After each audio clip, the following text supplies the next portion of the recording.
আপনি কি এসআইপি শুরু করতে চান কিন্তু বুঝতে পারছেন না মাসে কত টাকা দিলে ভালো রিটার্ন পাবেন?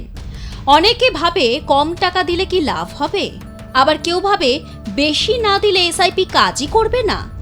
আপনার জন্য আইডিয়াল এসআইপি অ্যামাউন্ট কত, ইনকাম অনুযায়ী কত ইনভেস্ট করা উচিত, আর কিভাবে ছোট টাকা দিয়েও বড় ফান্ড তৈরি করা যায়? এসআইপি এ কত টাকা দেওয়া উচিত? আপনার আয়ের 20% এসআইপি এ ইনভেস্ট করুন।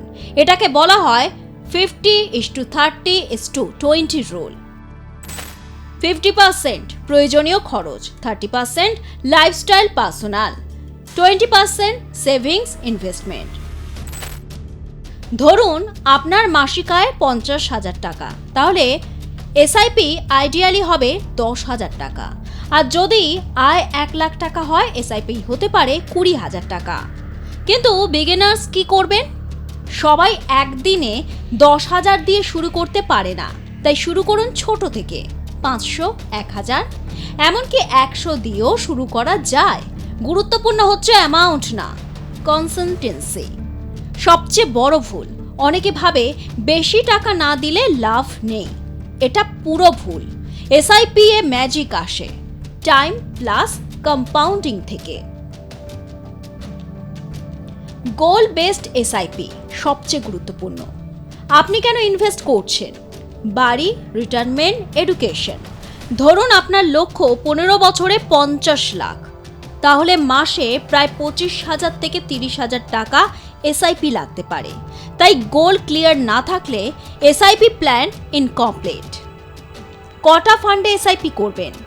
আইডিয়াল 5 থেকে 8টা ফান্ড, কিন্তু মনে রাখবেন ওভারল্যাপ যেন না হয়। Ideal portfolio structure: large cap stable, mid cap growth, small cap high risk high return, flexi cap balanced. প্রতি ক্যাটাগরিতে 1 থেকে 2টো ফান্ড যথেষ্ট। বেশি ফান্ডের সমস্যা, যদি 10 থেকে 15টা ফান্ড রাখেন, একই স্টক বারবার কিনছেন, রিটার্ন ডিলিউট হচ্ছে, ট্র্যাক করা কঠিন হয়। তাই স্মার্ট ইনভেস্টর কম ফান্ড রাখে। এসআইপি চালাতে গিয়ে কমন মিস্টেকস: মাঝপথে এসআইপি বন্ধ করে দেওয়া, মার্কেট ডাউন হলে ভয় পাওয়া, শর্ট টার্ম রেজাল্ট আশা করা। এসআইপি হচ্ছে long term discipline. Set up SIP game changer. প্রতি বছর এসআইপি 10% বাড়ান, যেমন ইয়ার 1 5,000, ইয়ার 2 5,500, ইয়ার 3 6,000। এতে ফাইনাল কর্পাস অনেক বড় হয়। একটা গুরুত্বপূর্ণ কথা, এসআইপি অ্যামাউন্ট ফিক্সড না, এটা ডিপেন্ড করে আপনার ইনকাম, আপনার গোলস, আপনার রিস্ক ক্যাপাসিটি। স্মার্ট স্ট্র্যাটেজি হলো ছোট থেকে শুরু করুন, নিয়মিত চালান, বছরে বাড়ান, লং টার্ম ধরে রাখুন। এসআইপি এর সাকসেসের ফর্মুলা খুব simple: consistency plus time plus right amount equal wealth creation.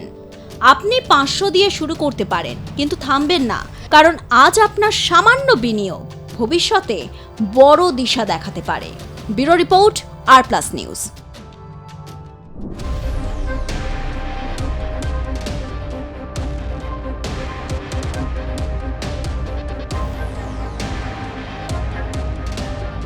আপনার পিএফ টাকা কি সত্যিই নিরাপদ?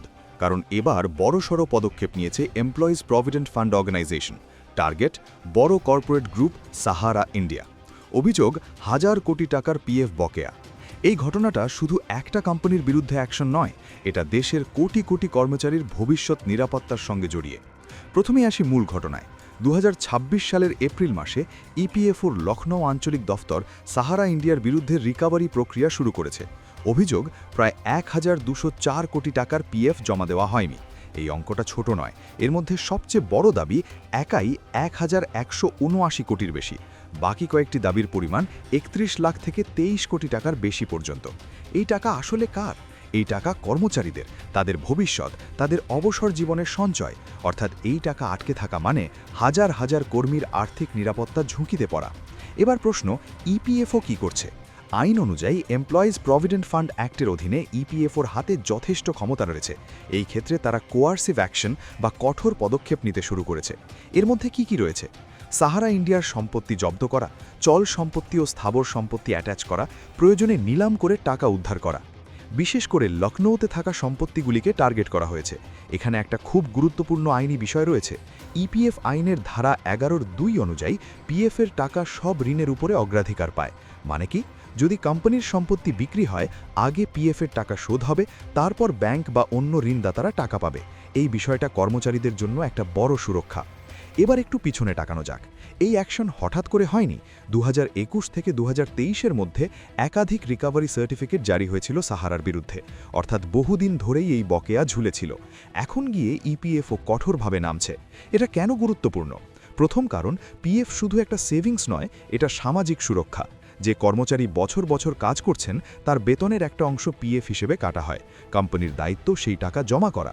যদি কোম্পানি সেটা না করে, কর্মচারীর ভবিষ্যৎ ক্ষতিগ্রস্ত হয়, পেনশন কমে যায়, অবসরের পর সমস্যা তৈরি হয়। দ্বিতীয় কারণ, এই অ্যাকশন একটা মেসেজ দিচ্ছে, বড় কোম্পানি হলেও ছাড় নেই, আইন ভাঙলে ব্যবস্থা হবেই। এটা অন্য কোম্পানিগুলোর জন্য সতর্কবার্তা। তৃতীয় কারণ, ভারতে পিএফ সিস্টেমের ওপর মানুষের আস্থা অনেকটাই নির্ভর করে এই ধরনের অ্যাকশনের ওপর। যদি মানুষ মনে করে কোম্পানি টাকা জমা না দিলেও কিছু হবে না, তাহলে পুরো সিস্টেমটাই দুর্বল হয়ে যাবে। তাই ইপিএফও এখন কঠোর। এবার আসি কর্মচারীদের প্রভাবের কথায়। এই পদক্ষেপের মূল লক্ষ্য কর্মচারীদের বকেয়া টাকা ফেরত দেওয়া, তাদের রিটায়ারমেন্ট সিকিউরিটি রক্ষা করা। যদি রিকভারি সফল হয়, তাহলে হাজার হাজার কর্মচারী তাদের প্রাপ্য টাকা পেতে পারেন। তবে বাস্তবতা কি? রিকভারি প্রক্রিয়া সহজ নয়। সম্পত্তি চিহ্নিত করতে সময় লাগে, আইনি জটিলতা থাকে, নিলাম প্রক্রিয়া দীর্ঘ হয়, অর্থাৎ টাকা ফেরত পেতে সময় লাগতেই পারে। এখন একটা বড় প্রশ্ন, এই ঘটনা কি আলাদা নাকি বড় সমস্যার ইঙ্গিত? ভারতে অনেক ক্ষেত্রে পিএফ বকেয়া নিয়ে অভিযোগ ওঠে, বিশেষ করে ছোট ও মাঝারি কোম্পানিতে, আর্থিক সংকটে থাকা সংস্থায়। কিন্তু সাহারা ইন্ডিয়ার মতো বড় গ্রুপের ক্ষেত্রে এমন ঘটনা সামনে আসা বিষয়টাকে আরও গুরুত্ব দিচ্ছে। এটা দেখাচ্ছে কমপ্লায়েন্স না মানলে বড় বিপদ, এবং নজরদারি এখন অনেক বেশি কড়া। এবার সাধারণ কর্মচারীদের জন্য কি শেখার আছে? প্রথমত, নিজের পিএফ অ্যাকাউন্ট নিয়মিত চেক করুন, টাকা জমা হচ্ছে কিনা দেখুন।